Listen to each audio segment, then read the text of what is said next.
I would like to introduce Sukanya Pal to you. She is here at the factory in Berlin, so live in the studio. And we'll talk a little for the next 20-30 minutes.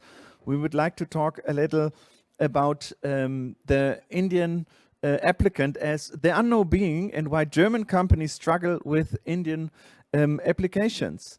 But first of all, welcome, Sukanya. Yeah. I think the mic is on. Yeah. First of all, you are a tech recruiter at Gorillas here in Berlin, but maybe to understand your where you're coming from and your perspective there. So can you tell me, or can you tell us a little bit about your background and how, and your story basically, and how you have become a tech recruiter here in Berlin? Yeah, absolutely. So firstly, thank you so much for having me. This is my first time participating in GINSEP. I recently became an ambassador here. So yeah, I'm Sukanya from India. I was actually born in Darjeeling, where the tea comes from. And yeah, I had a pretty interesting journey so far. So I was born in Darjeeling, then I moved to Calcutta, where actually I did my bachelor's in computer applications. Clearly realized it's not for me. Then pivoted a bit and went into finance, financial planning, worked there for like 2 years or so. But yeah, I wanted more. I was a bit more ambitious than I realized initially. And I was searching for countries where I could do my MBA at a pretty like reasonable amount of money. And that's where, you know, I came to know that, okay, Germany has a lot of universities, public universities, where you can study for pretty little money, I would say. And yeah, that's when I moved to Germany in 2015. So it's been like 6 years that I'm here in this country. And yeah, so I was initially doing my studies in Sachsen-Anhalt. That's where my university was. And the first 2 semesters I was there doing my courses. And in the last semester, I moved to Potsdam, looked for internships. So I worked in, like, it's not there on my profile, but just so you know, I worked for just like 3 months in a company which was also a bit related to helping the gap of talent that we have in Germany. It was related to nurses and like the doctor profession, like the medical profession, I would say. That was interesting, but it was a very short stint. And then I was looking for, okay, what else can I do? And yeah, I got my working student job in tech recruitment. And it was a perfect match because I do have a bit of a tech background, though I forgot pretty much everything. But still, it was not that hard to connect the dots. And yeah, I always enjoyed speaking to externals. That's what I was doing in like my financial planning career. So yeah, I started applying and I got through a fintech company in Berlin in 2017, April. And since then I have been in tech recruitment, worked in different companies. So the 2 big ones I would mention would be Lieferando or Takeaway.com, like the big giant, I would say right now, food delivery company. And right now I'm at Gorillas, which is also like really revolutionizing the grocery market, headquartered here in Berlin. Yeah. Okay, and I can imagine you have to recruit many people because these startups are growing at a really fast pace. But really interesting and inspiring also. So basically, you've come from Darjeeling and then step by step, we're looking for, let's say, also the most economically, the most well, cheapest solution for you, or that is doable for you, right? And this is just a matter of resources that you have. And I see that many startups or founders that approach me, or also job seekers that approach me, they approach me and they're asking like, okay, what is the cheapest way to set up to do business here? Because that approach is also, well, what can I afford? And of course, many Indians dream of the US, right? But their studying is more expensive.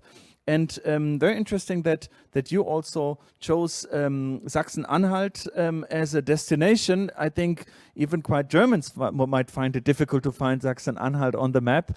No, sorry, no offense there, but it's really interesting that you see many students all across Germany actually studying at different universities there, so far beyond the big cities.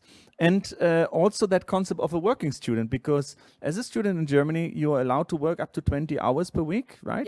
Yeah, exactly. Yeah. So that is attractive for employers because they can basically get you on board and don't have to pay that much because they don't have to pay social securities. But also for the students, of course, to make some money and get access to the to the labor market here, right? So in your case, it seemed to be like a perfect seem to work out just perfectly. Yeah. So, but you didn't have this recruitment role in your mind, right? When you were still in Kolkata. Not really. No, I didn't. I wanted to be in a profession where obviously I could speak to clients or candidates. Back then, candidates was not in my mind. Like somebody external, that's what I wanted. And I was just looking, okay, what is a possibility here in Germany? And this country has a lot of possibilities, especially in cities. I have to admit to that, especially in like bigger cities. And Berlin is probably one of the cities which has the most opportunities for international people. And yeah, it worked out very well for me. I really enjoy recruitment now. Yeah. Nice. So it's really good also to see that the places that are not really on the radar for people right away, or particularly for internationals right away, are really a great springboard to really make it. Right. So and in that way, sorry that I said it about Sachsen-Anhalt that people won't find it, but in that case, it's really worth looking at the regions that you might not, you might just or tend to overlook. If you don't really look into your option, if you just restrict yourself by looking at the big cities. So that is really important. I think that is also big the USP of Germany as well, being so decentralized. But now talking about talent, I'm very sure that many Indians and also international talents are reaching out to you personally through LinkedIn and to you and asking you, oh, you're a recruiter. Well, I have that. Can you check my profile? Can you get me a job in Germany? So before we talk about the applicants directly, so when it comes to the labor market over here in Germany, how urgent is really the need for international talent in Germany? How bad is the situation over here? The situation is pretty dire, and I think I do not have to reiterate. Anin already, mentioned the numbers. We definitely are in need of tech professionals. I mean, my job is into tech, so I would only focus on this particular field. For example, if you see most of the companies in the bigger cities, like be it Berlin, Hamburg, Munich, you would see that all these tech companies have mostly international in their tech department because there is a dearth of tech talent in Germany or to some extent also within Europe. We need a lot of people, I would say, and a lot of applications are coming from non-EU. And if I can give you just like an approximate number, it would be like, in most engineering roles, we get 70 to 80% applicants from India. So, wow. Yeah. And I think that it's also changing, like with the situation with the US, visas are getting harder and things like that. So people are also recognizing that Germany is a great country to live in, where visa process is like way, way simpler than in the US, let's say. And yeah, you could have a great life. You can travel around Europe, which is like definitely a plus. We definitely need people, and a lot of applicants are coming, not just from India, but also like from South America, specifically from Brazil, and also from North Africa, I would say, like Morocco, Egypt are there as well, and there are some like Nigerian candidates. But yeah, India is definitely number one. So all my colleagues also know, okay, like sometimes they ask me, how do I pronounce this Indian name? I'm not sure. I don't want to offend anyone. So yeah, we have a lot of applicants coming in, and we need internationals to actually fill up the gap that we have. Yeah. Great to know. And what we heard in the from Anina before, that they are also focusing or more focusing on actually the need on of the different organizations, different corporates also here in Germany. So not focusing on tech, but you are only focusing on tech. So within tech, do you agree with the roles that Daniel presented in his first in the keynote speech, also about the roles that applicants from India are looking for? What are the hot skills that are really required here in the market? So the primary skills, or rather the profiles that we are looking for, definitely are software engineers and in different functions. So be it in mobile, in backend, in front end, so pretty much in all these functions, we are looking for a lot of software engineers. Same with DevOps professionals. Product, we are also looking for people, but it depends. I mean, with product, it is always depends on the company, but overall, it's mostly in the software engineering part that we are looking for. And yeah, even when we get so many applicants from India, I'm not sure if that was your next question, but if it's okay, I can continue. We fail to get like the proper connect with the Indian candidates. Sometimes it's their CV, sometimes how they are presenting themselves in the interviews, in the screening calls. So that I would say is a really big barrier. Like even when we get so many applicants, as I mentioned, we still are struggling to fill up the roles that we have, the openings that we have. And that's mainly coming from a gap of mindset, or like not understanding what each party is looking for to some Okay, extent. interesting, because my next question would be really about this. You mentioned around 70% are Indian applicants. So how many of the actual recruitments are Indians? So that would be also, well, probably you don't have a fixed number, but that is less than 70% then, I guess, right? Absolutely, absolutely. I mean, it obviously differs from company to company. In our company, I would say like maybe 20 to 30, depending on the role. I'm just generalizing and making an average. So I would say 20 to 30% max that we are hiring Indian candidates. It's mainly because of the disconnect. I would refer to that. Yeah. Okay, so that is the main challenge for international applicants then there, that basically there is a, well, misconnect between the recruiters and the candidates. So let's say that the CV is not really understood properly, or the communication is not that clear, or that they're not on the same wavelength, or so these are the reasons why really it's not adding up. And then let's say eventually the company is not hiring anyone, or hiring other people like European or Germans that might not be, like skill-wise, might not be most suitable. I would say, yeah, it's basically a summation of all the factors that you mentioned. It's a bit the CV. It's a lot the CV. It's also a lot how they are presenting in the interviews. So to the first part of your question, firstly about CV, I will just touch base the basic points. Firstly, I would, whoever is listening, whoever is interested to move to Germany, please send your applications in PDF format. This sounds super simple, but please understand that not everybody is using the same type of laptop. Some people are using MacBooks, some are using like Windows, or sometimes the applicant tracking system that we all use, like all recruitment departments use, it also depends a lot on the software. So if you always submit a PDF, it's helpful. It always opens the way you want it. And yeah, that's step number one. That's the first impression basically, and it will also basically you send your CV through a software, right? And it pulls out all the data, so you have it in your database, right? So you can compare and all, right? This is how it To works. some extent, how is it? I would say that we are generally looking at the CVs as they come. Like at least that's what I have been doing, as well as my colleagues have been doing. So we always look at the CVs. But what I can say is, I remember when I was working in my previous company, Takeaway.com, one of the hiring managers told me that if they are like sending you a Word file, reject immediately. How can you, being in tech, still send a Word document? This is not acceptable.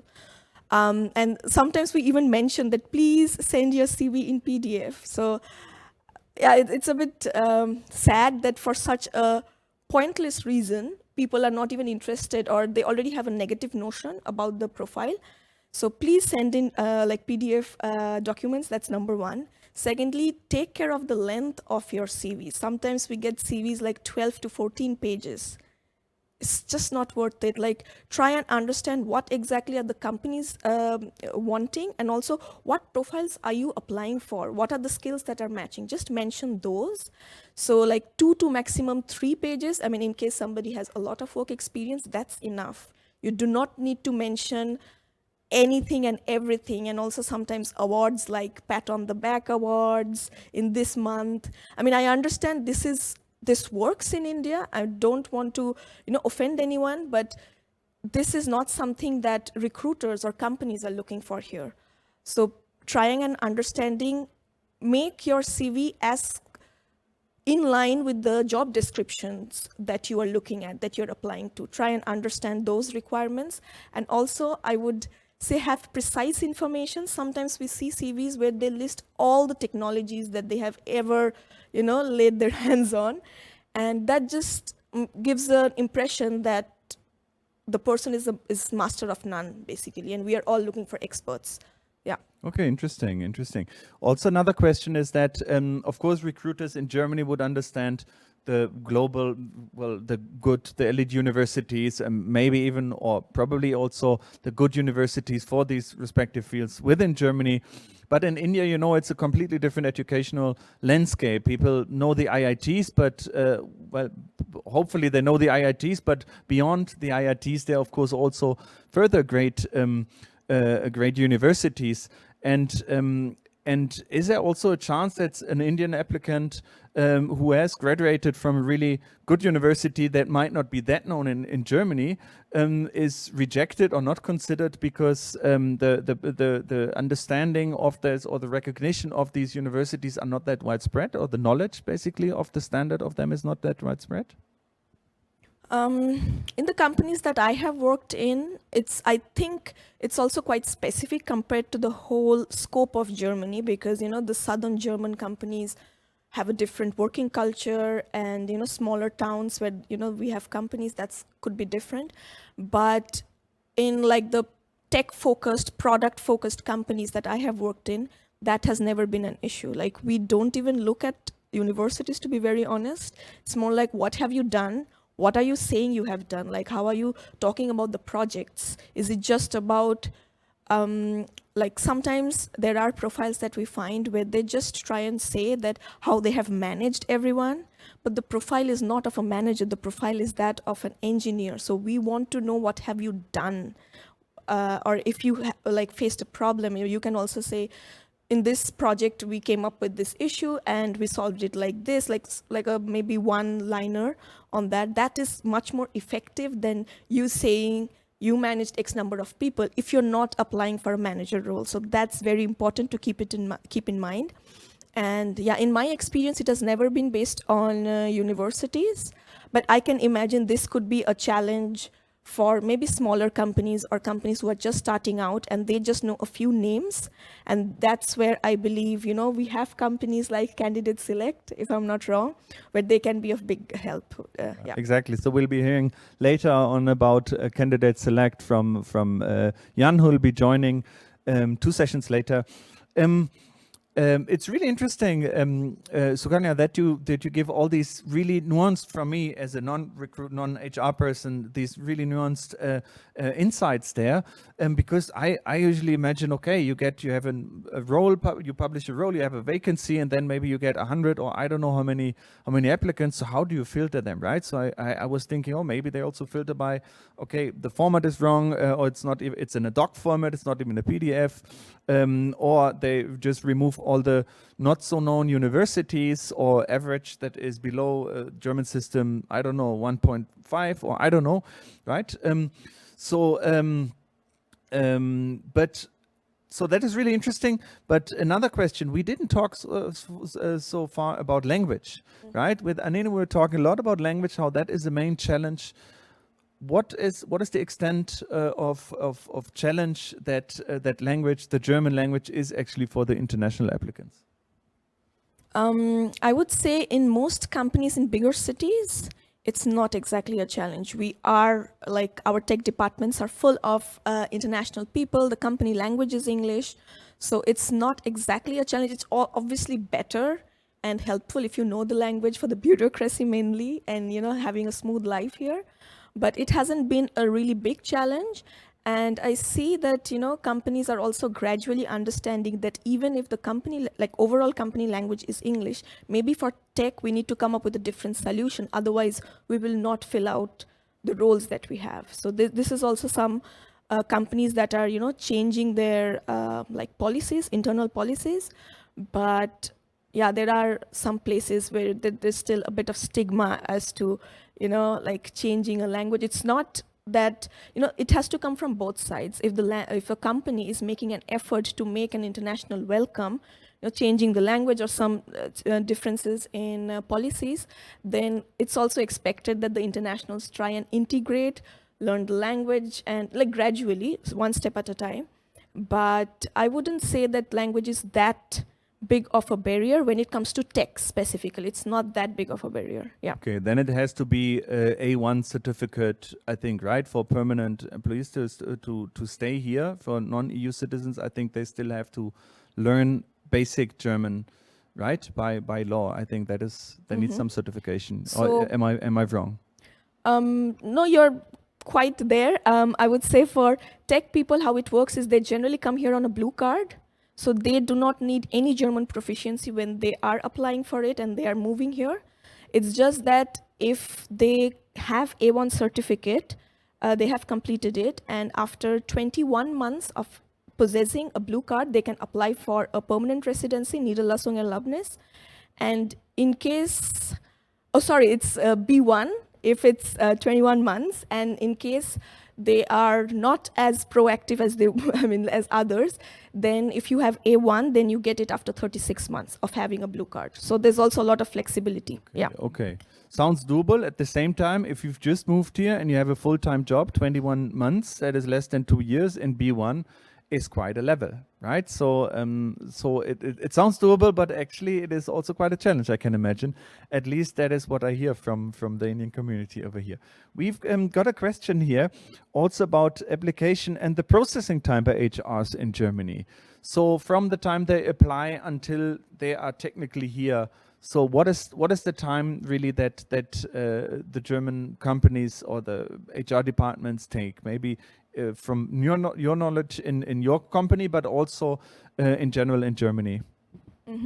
So once an offer is accepted, companies generally think 2 to 3 months for them to actually move here. But COVID has definitely changed all the time frames, and it has even been up to 6 months. But generally 2 to 3 months is like a decent enough timeline after a candidate has accepted an offer. And is it possible, is it common that that they can start working maybe on a different contract, freelance contract or something in India already before they come to bridge basically this few months and then wait, because that is not in the applicants or the employer's hands, right, about the visa issuance, so that they can bridge that time and practically get started and onboarded, and the contract is just a formality in the background? Are there options to bridge it? Obviously, there are options, but it definitely depends on the company itself. Some companies do not offer a freelance contract till they don't do it. Sometimes that's why candidates have to be in Germany so that they can issue a contract. Whereas there are companies who are also very flexible and are doing it. So it absolutely depends on the company itself. But there are a lot of companies, especially because of COVID, this has really, I would say, spurred. There are also many companies that help out in instead of the companies making the contracts, there are also other startups that have sprung up where they are doing it on their behalf. So there is a lot of flexibility, depends on the company itself. Yeah. Okay, interesting, because that is a very practical, also requirement, right, for the candidates and also the companies, because they want to have someone on board, and if there's this uncertain angle or this uncertain factor from the visa side, of course, that is then also an issue. But later on, we'll hear a little bit more in the part with localize. We'll hear a little bit more about actual visa. What is the status there at the consulates in Germany and all. So that problem or that matter will be addressed later on. Now, looking at the time, we have a good 5 minutes left. I wanted to ask you, because you're building your own project, right? Besides being a tech recruiter at Gorillas, your own project called Ask Suki, right? Can you tell us a little bit more about that? Because I know that it's very relevant to this topic. Yeah, absolutely. Firstly, if anybody has a question about why the name Ask Suki, it's because my nickname is Suki. That's what all my friends are calling me. So that's why it's hopefully catchy. We just talked about all the gaps that we have. CVs are not exactly the way that we would like it to be, like the companies, German companies would like it to be. And also during interviews, we find candidates are not doing enough research or any research at all sometimes on the companies that they're applying to. They're not asking any questions, and sometimes they ask questions only about benefits. So yeah, my objective is to bridge this gap. So I provide several services. The first is like a free CV review that I can help them out with specific pointers based on their particular profile. Then there are also other services like having a mock interview with me, like a mock screening interview, and also giving them a detailed feedback later. Okay, where could we have changed things? What would make more sense, and things like that. And there's also like a longer service where you can have a 1-hour session with me and get to know more about any questions that you might have about salary ranges, about what to check in employment contracts, or how is it to live in Berlin or in Germany itself. So anything and everything that a person would like to know from me, specifically, like it is definitely targeted a lot towards Indian candidates, me coming from India, understanding the ecosystem so well. And we cannot deny the fact that India is the biggest pool of tech talent. And yeah, that's where Germany can definitely look into to get to fill up all these gaps. So yeah, that's where Asuki comes in. Wonderful. We need more facilitators like you, and practical experts there on the ground. We need programs that facilitate it. So really, really great. So how do they reach out to you? I have my website, it's asuki.com. Yeah, you can book services there, and in case you have any questions before booking services, you can also write to me. My email address is there, so yeah, it's all there. Just go to the website and yeah, do what fits you. Wonderful. And Sukanya will be also, or Suki will be also there later on during the networking as well. So we talked a little about different mechanisms also for job seekers. You talked about that Asuki is also an option. We have different projects there. Are there any other things that are required? Maybe also other mechanisms that you see or you feel that are required in Germany, maybe on a policy level, but also mechanisms that are missing at companies here. Is there anything that you suggest that actually the companies need to have in place for better recruitment of Indian or international talents in general? More than companies, what I would say is one thing that would really help out both the job seekers as well as companies is having one source of truth for immigrants, which is missing. Like if there was one website where all immigrants or aspiring immigrants can look up to what are the visa processes, because it is pretty simple. I mean, if we especially compare to the US or so, it's super simple, the visa process, but still it's not very consistent. Like it always depends on the person who's processing your visa. They might ask for some more documents. If they are in bad mood, you could have a longer process. So it's there. So firstly, one source of truth is super important where people can go, they know what are the requirements, how can I go about it. There's also something called job seeker visa that is specifically for, profiles where Germany needs people, for example, in tech or also in medical, but for that you would need C1 level like medical German, but nevertheless. So that's also something that many people do not know of. So if we could have one source of truth, then it would be so much easier to navigate the whole process, this whole gap. And also for companies who are just starting off, like they need to fill out a lot of roles, but they don't know where to start. The company is new, maybe the recruitment department is new. If they have this, then okay, it's not that, it's not like a puzzle that they don't know how to solve. It's very simple. You know what is like blue card process, you know what is job seeker visa, how long can you stay in the country, what happens if a visa, like you lose your job or whatever it is. So there can be so many basic information all in one website that could be a big help. And apart from that, I can imagine that Germany is doing a lot, and that's what Anin talked about just before me.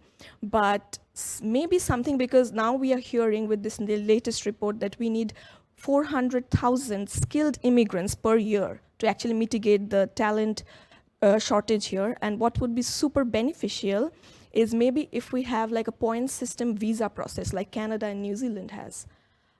It takes time to implement, but that would really help and make the process much more streamlined. And yeah, maybe GINSEP can help out. I mean, this is one official entity which has a very good understanding of the Indian market as well as the German ecosystem. And if GINSEP can like put together some idea, like a proposal, and speak to a panel of government officials, that would be very helpful. I'm not sure about the scope, but yeah, I can hope. No, that's why I'm asking. My next part would be also what could GINSEP do at this? But this is really important from us to really collect all the ideas and all the issues that are there on the ground, and to see what can we do, what can we also communicate. GINSEP is also funded by the Federal Ministry of Economic Affairs and Energy. So it's our job also to collect all these problems and issues and communicate them back to see what can be done, because we are trying to represent the voices of the job seekers there as well. So a startup visa is definitely something that would be really, really nice for founders, but and also for job seekers. So hopefully we can also do something on those lines. Germany can do something on those lines very, very soon. So the great thing is that there is great interest at this point also from India. It's just that we have to make sure that they can also come here, and then it's smooth for them. I know the cultures are also very different, and the language is very difficult. But hopefully we can bridge it and make it really a smooth and enjoyable process and a soft landing over here. Maybe also looking at the time, because we still want to have a short break, some final recommendations to job seekers and to recruiters, to you. One final recommendation. Firstly, to job seekers, I would say we need you. Germany needs you. So please do your due diligence and then start applying. We are wanting to hire you. It's just that bridging the gap, as I mentioned. So yeah, keep in mind we need you. And for recruiters, I would say try to understand that the cultures are different, and only because if we as recruiters, I'm just generalizing, if we have been used to something doesn't mean anything else cannot do the job. There are a lot of transferable skills that everybody has. So always try and make sure that in interviews you make the person comfortable and probe a bit more to understand what are their skills and if they are adaptable enough and interested enough to move and to integrate, more importantly. So I would say please be more aware of the cultural difference, because a lot comes from there. Yeah. That is also what we realize for the founders here, that culture matters so much, or the cultural differences matter so much. Suki, it's been great pleasure. Thank you so much for joining us here in the studio at the factory in Berlin.